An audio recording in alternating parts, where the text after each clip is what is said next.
Mai te wā e pēpi noa ana ia, kua raru a Manaia Grace Tuelu I te mate hūkiki. Nā te pāngia tonutia ona e taua mate, kua pararai hātia ai ia I naia nei.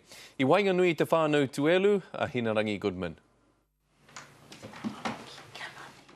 Mō te mōkai nei a Manaia Grace e toru tau noa te pakeke, e kore hīkoi noho tū kahara nei ki te whāngai I a iāno, nā te pākia e tētahi momo mate hūkiki.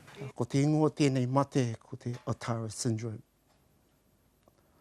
Akene e tori noho nā tamariki I roto I Aotearoa.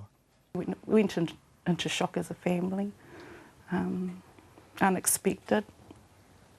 Baby went through lots of testings and you just, love pours out for your child. I pātaua mate e te kaumātahi rā noa I muri mai o tōna rā whānau. I rā mai taua wā, rongo ana a Manaia Grace I ona ākiritanga.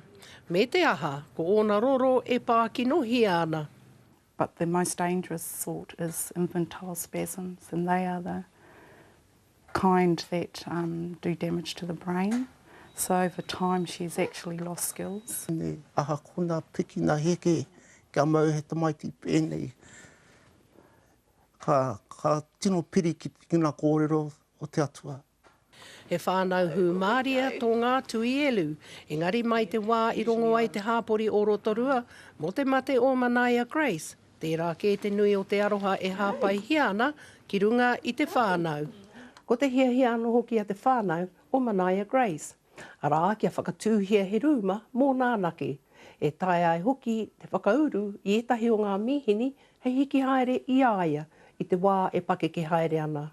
So we now have a bank account set up and we're going to follow this through until we have the necessary funds. The number is 389011 0532 708 00.